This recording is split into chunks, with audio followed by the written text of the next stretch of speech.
আমাদের অধিকাংশ মসজিদেই রসুলের তরিকায় সালাত পাওয়া যায় না। সবই ঠিক আছে, কিন্তু আল্লাহর রসুলের তরিকায় সালাত নাই।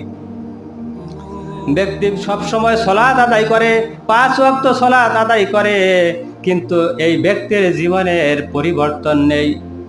হারাম হালালের সাথে বাজ বিচার নেই, হারামের সাথে সে প্রত্যক্ষ এবং পরোক্ষভাবে জড়িত। আল্লাহ সুবহানাহু ওয়া তাআলা বলেন, ইন্নাস সালাতা তানহা আনিল ফাহশাই ওয়াল মুনকার।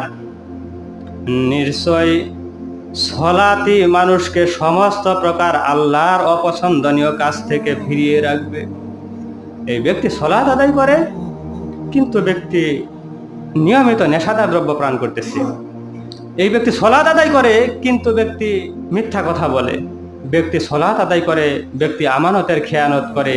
ব্যক্তি সালাত আদায় করে, ব্যক্তি অন্যকে গালি দেয়। ব্যক্তি সালাত আদায় করে,